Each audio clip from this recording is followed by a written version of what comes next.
Hello, researchers, memoirists, family historians, excavators. I'm Grant Faulkner, and I'm here with my co-host, Brooke Warner. And today we're going to address a topic that we've discussed it in the past, but it's been a while since we've focused in on this subject of multi-generational trauma. Brooke, I'm very interested in that. I know. And I was thinking, I actually had to look back at our episodes, and it was Margaret Lee, who we had on the show, and it was 2 years ago already, talking about her beautiful memoir, I know, Starry Field. Also a memoir of lost history. So it's interesting that these books sometimes use that history in their title in some way.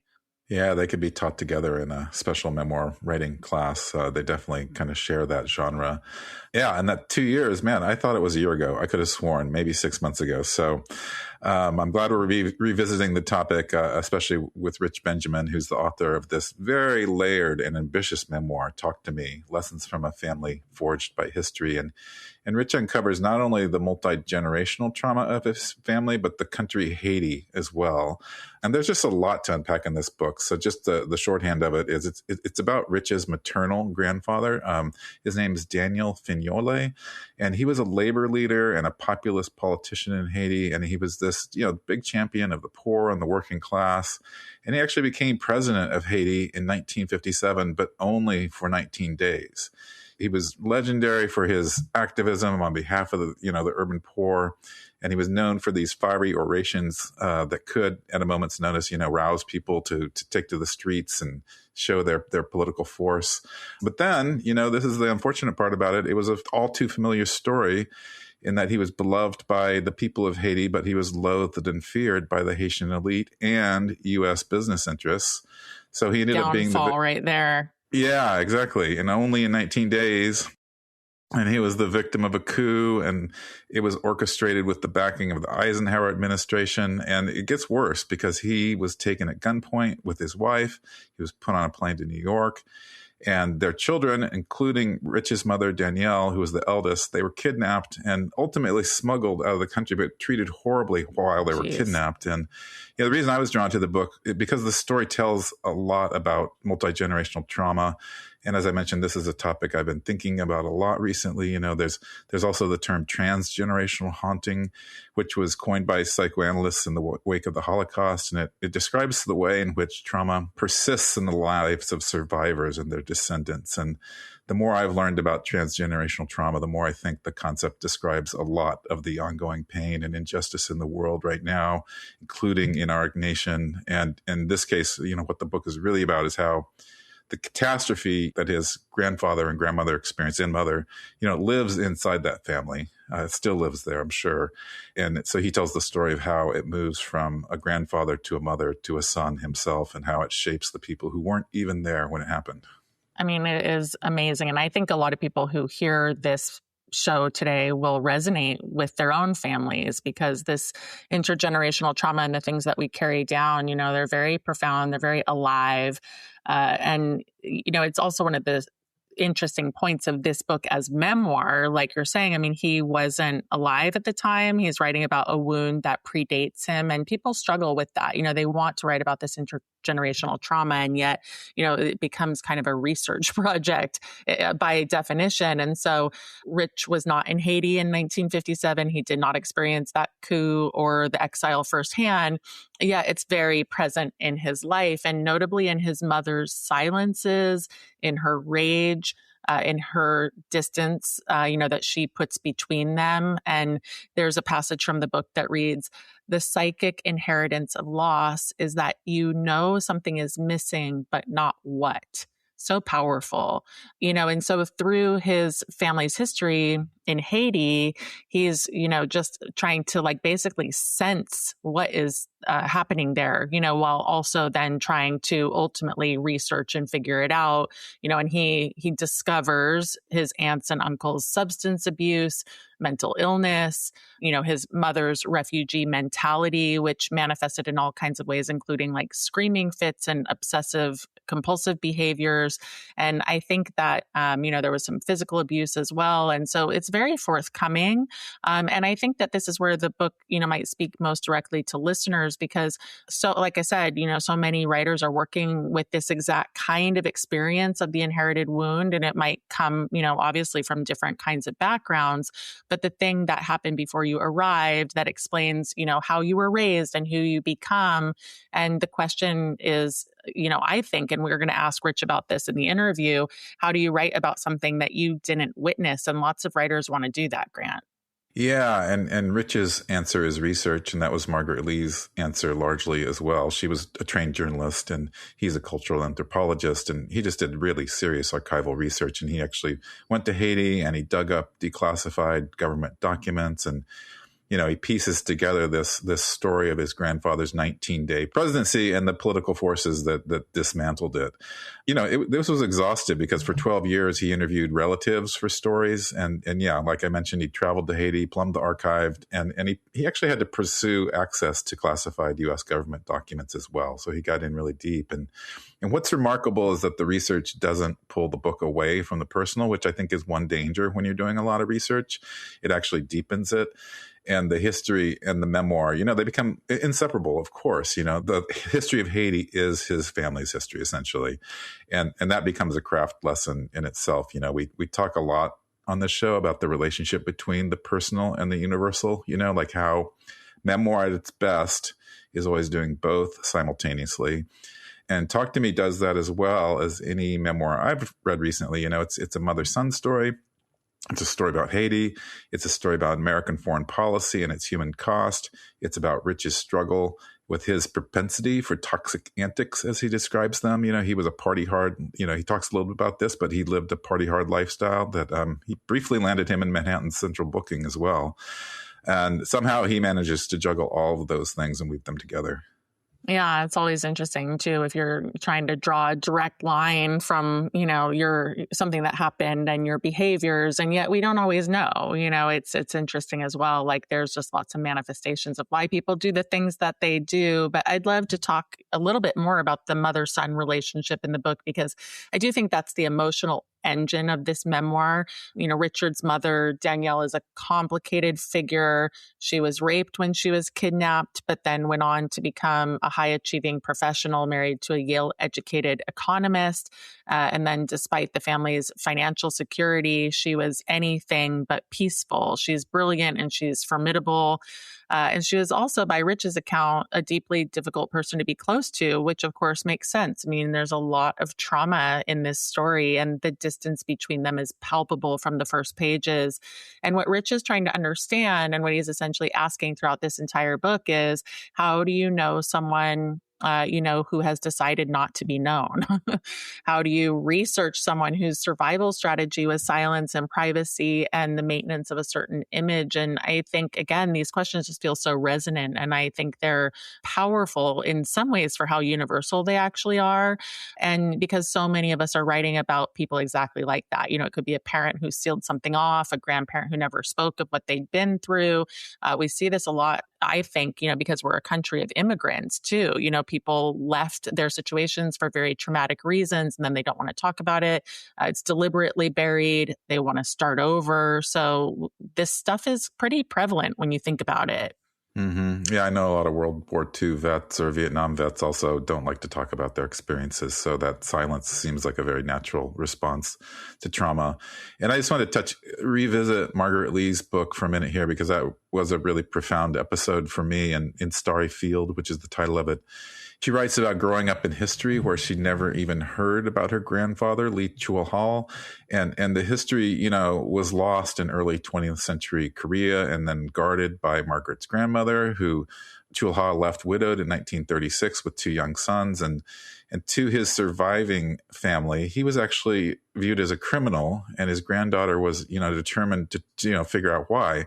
And so Margaret chronicled his untold story by combining investigative journalism and oral history and archival research, just as Rich did.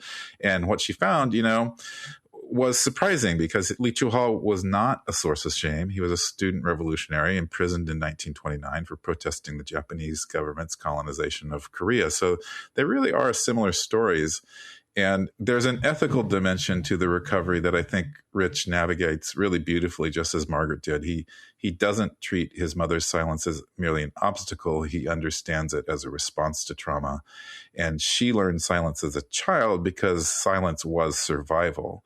And when your family has been exiled from an entire country, when speaking about what happened could threaten the little stability that they've managed to build, so silence becomes a type of armor.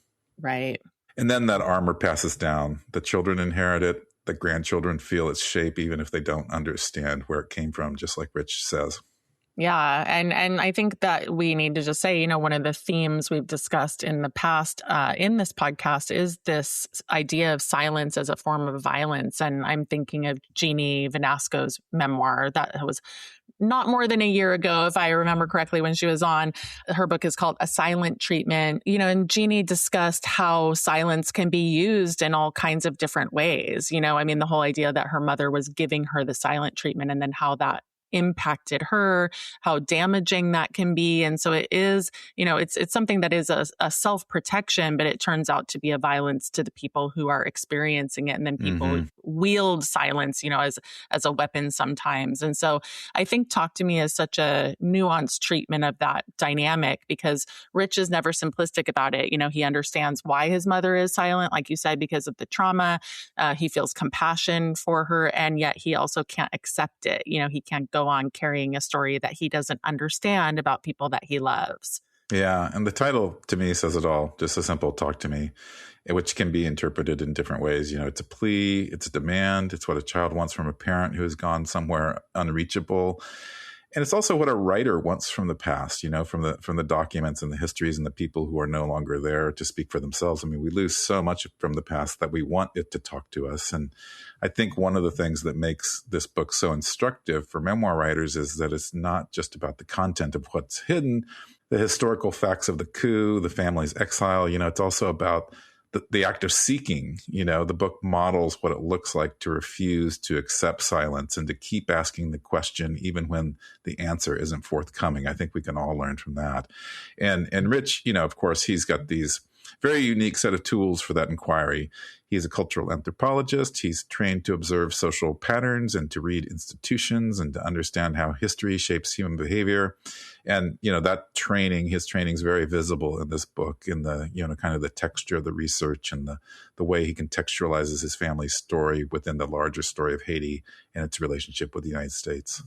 Yeah, it's so true. And very, like we said, multi-layered. And since we've been talking about something else multi-layered, hybrid memoirs recently, which are books that weave personal narrative with history, journalism, cultural analysis, I did want to say that Talk to Me is a great model of how to do that without losing the intimacy of the personal story, because the research never overwhelms the emotion and the history never becomes a way of avoiding the harder, more interior work of the memoir. So important. And then there's also something to say about the sheer ambition. You said this is an ambitious book. What does that mean? And it's really about what it's willing to examine. Rich doesn't just write about his mother's silence. He writes about his own, about the years when he didn't press her and when he went along with the family's unspoken agreement not to go there. And he examines his own complicity and maintaining that distance between them. And I think that's meaningful because, the memoir that only indicts others, as we've talked about, as people will teach about when they teach memoir, that's always going to be a lesser memoir. And the writers, that we love, are the ones, of course, that are willing to go there to examine themselves with the same rigor they bring to everyone else. And Rich does that. He's really honest about his own evasions, his own failures, the ways that he protected himself. And I just love that about that, that deep honesty. It makes the eventual reckoning, when he does go to Haiti and pieces the story together, it feels very earned, genuinely earned. And he's not arriving as a hero. He's arriving as someone who just finally ran out of reasons not to go. And I think that's the spirit that we want to bring to this conversation today. He's written a book about what it costs to go looking for a story that your family has decided to leave alone, about the relationship between love and truth and whether you can honor both at the same time. And those are the questions every memoirist is living with. And we're so glad to have Rich here today to think through them with us. So we'll be right back after this short break.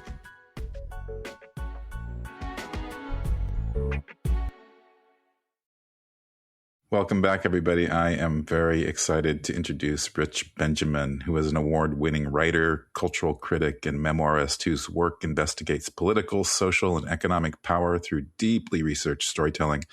Rich is the author of the memoir, Talk to Me, Lessons from a Family Forged by History, which we're focusing on today, but also Searching for Whitopia, a groundbreaking immersive study that presciently examined the rise of white anxiety and nationalism in the United States, which we're obviously still dealing with. And his writing has appeared in The New Yorker, The New York Times, and other major publications, and he's a frequent commentator on NPR, MSNBC, and CNN. And then his memoir was just shortlisted for the 2026 J. Anthony Lukas Prize Project Awards. Welcome and congratulations, Rich. Thank you, Grant. So glad to be here. Hi, Brooke. Hi, Rich. We're happy to have you. Thank you. Definitely. And I like to start discussions about books sometimes through the lens of the title. And you titled this book Talk to Me, which is a plea and it's a demand and it's an invitation all at once. And along those lines, your book is fundamentally about silence, a mother's silence and a family's silence and a government silence. And so I'm just curious, at what point did you realize that the silence itself was the subject and not just an obstacle to the subject? I realized that silence was the topic itself when I noticed that silence itself was getting in the way of my writing the book. My mother's silence, her refusal to talk about the past, the ways in which her father had not talked to her about his past. And so all these silences folding on each other, that's when I realized how much this book is about silence. And then it was towards the end where I really became committed to the title because of all the political silences I was hitting in terms of researching the book. That makes so much sense. It's interesting to think about the layers of that. Well, let's talk about the mother-son memoir. Grant and I think it's one of the most treacherous forms in some ways because the stakes of getting it wrong are so personal. And so how did you hold the complexity of your mother, her brilliance, her cruelty, and her own wounds without turning her into a villain or a saint? What was that like? And then maybe if you could speak a little bit to your, your relationship with your mom now after the fact. That was challenging. So for me, practically, I wanted to get everything on paper without editing myself, without censoring myself. And part of the way I did that is through letters. I kept every letter my mother has ever written me, predating email, of course. So that's one way. And then I keep a journal and a diary. And there's a kind of brutal honesty that exists in these documents. And so that's one way that I committed to a really honest and tender portrait of her. This neither hagiography nor blasphemy or libel or slander.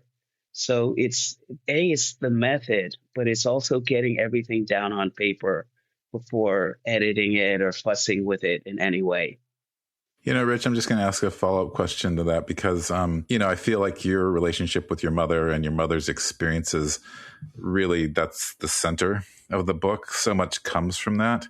And so just so listeners know more about what your book's about, can you tell us more about your relationship with your mom? So growing up, what made my mother and I very close is I have a blood disorder, and she would have to take so much time off work and her personal life to take me to doctor's visits and tend to this blood order, more so than with my brothers and sisters. So in treating this and in spending so many time visiting doctors, we became close. But we were also very distant in the sense that we both kept secrets from each other. She kept her secrets about her own childhood. I knew nothing about it. And then throughout my life, I kept secrets from her. For example, being gay, how hard I partied in New York City, all kinds of secrets I was keeping from her. So since the jump, it was always this tango of distance and intimacy between us. And that's how I would describe our relationship. And it's still like that today. And did you not know anything about her experiences in Haiti before she came to the United States? When did you find out about that? It was just like a blank slate. I knew, of course, that she had been born there, but she just never talked about her childhood there. She had never talked about what it was like.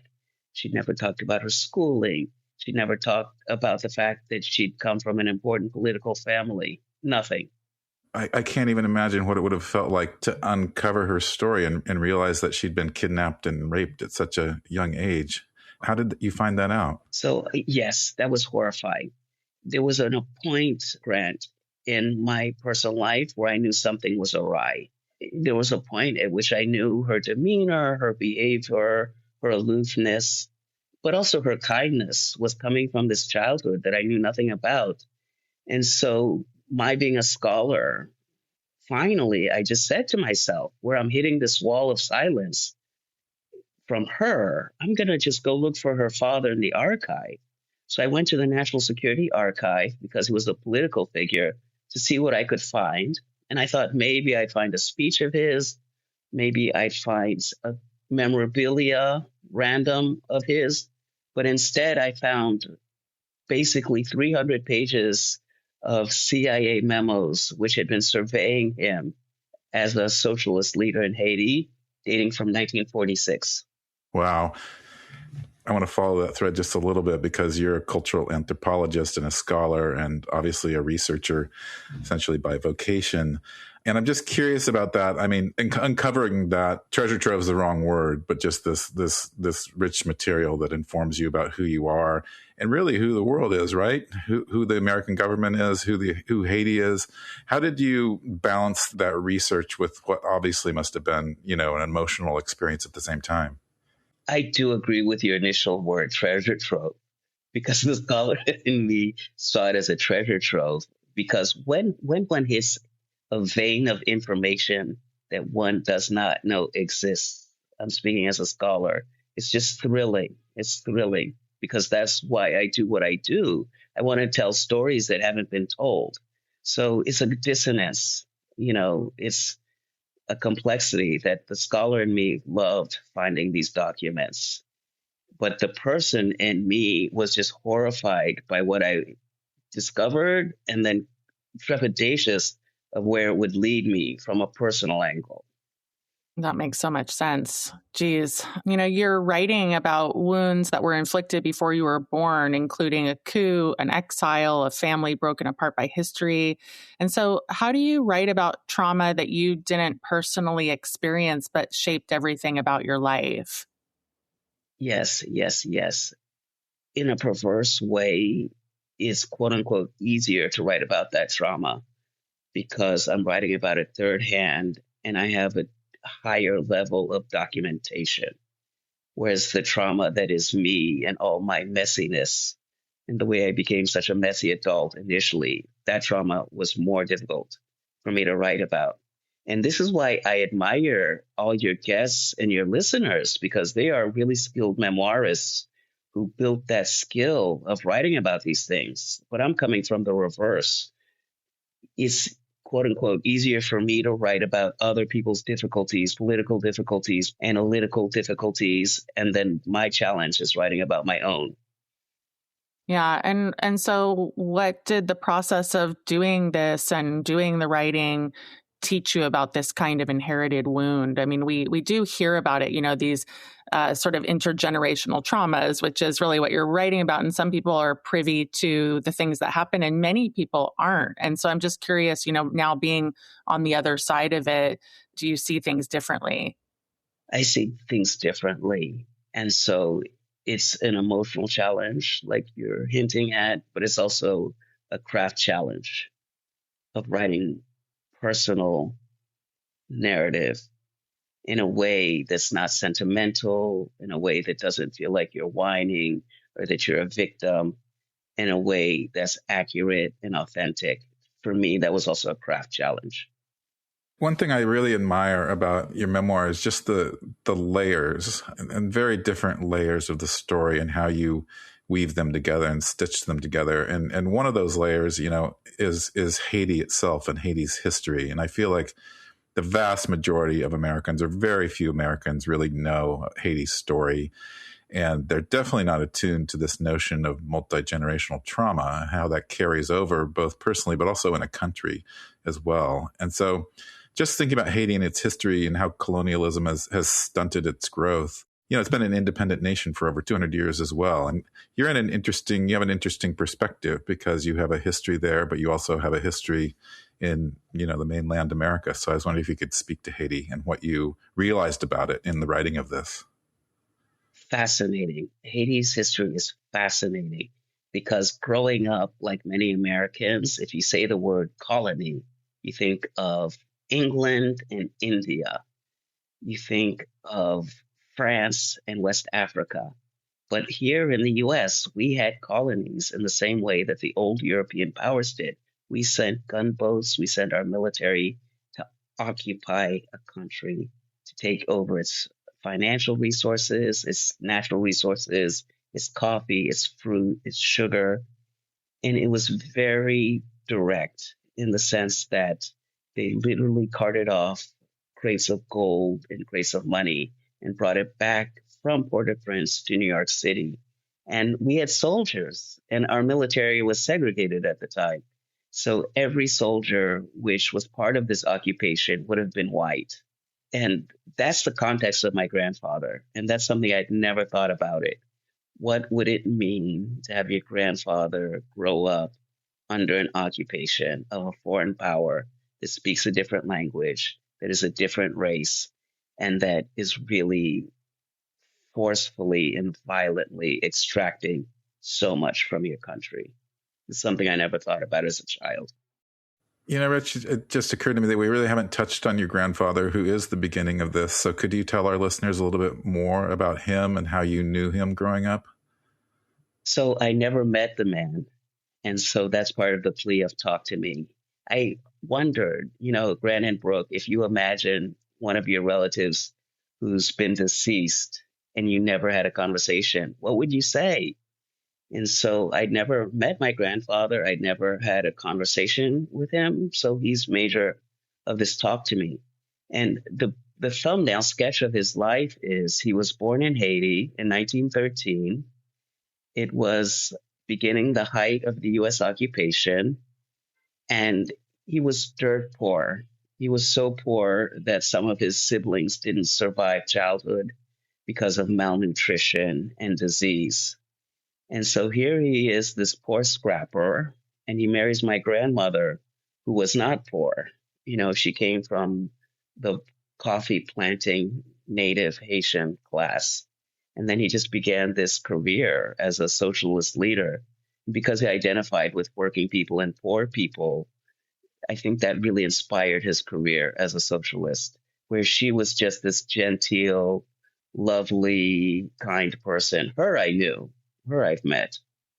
The history is so rich, and it's interesting to hear you talk about it because I can see the historian in you engaging in all this material. And there's also a line that memoir writers often use, which is that they don't fully know what the book is about until they're done with it. And we're curious if that was true for you.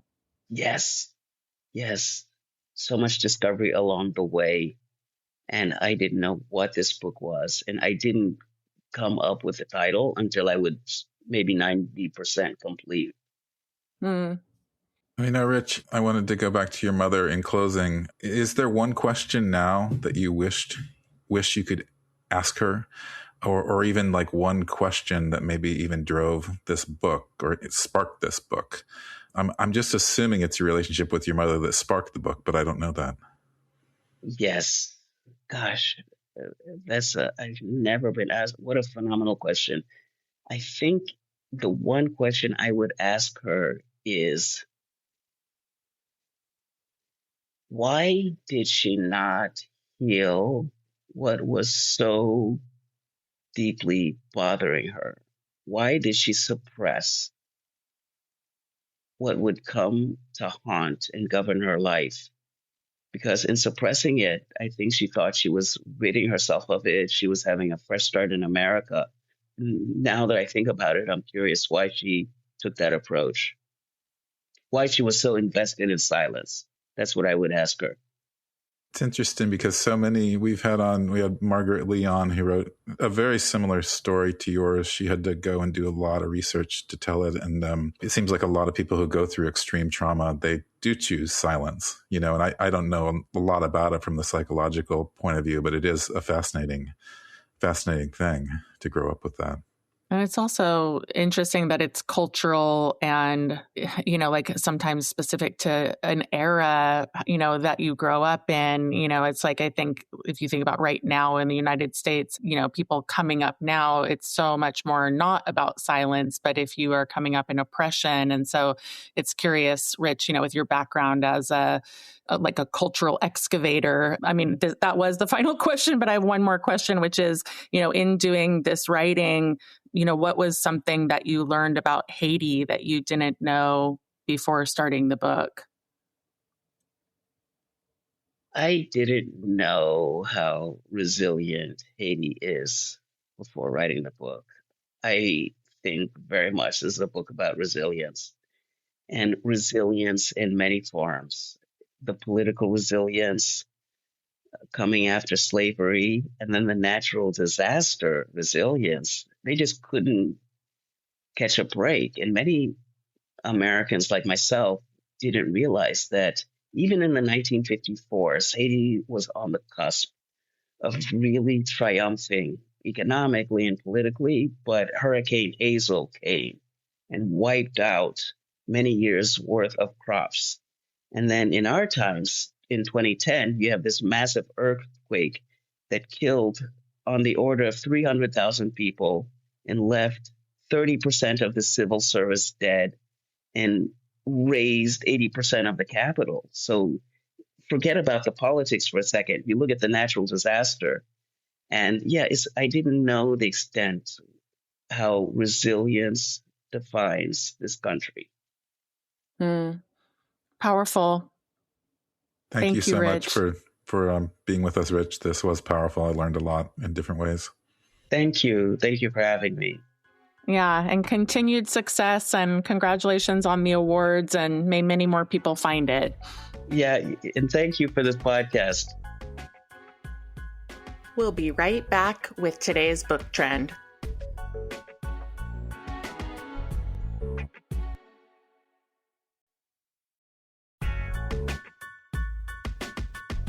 Well, Brooke, we've talked a lot about AI, obviously, and I have this tiny hunch that our conversation about AI and writing might just last the rest of our lives. So prepare yourself. Ew. But that said, evolution of technology holds irony, as most stories do. And the irony I'm interested in is that AI is bringing back handwriting, of all things. Handwriting was disappearing. Kids weren't learning it in school anymore.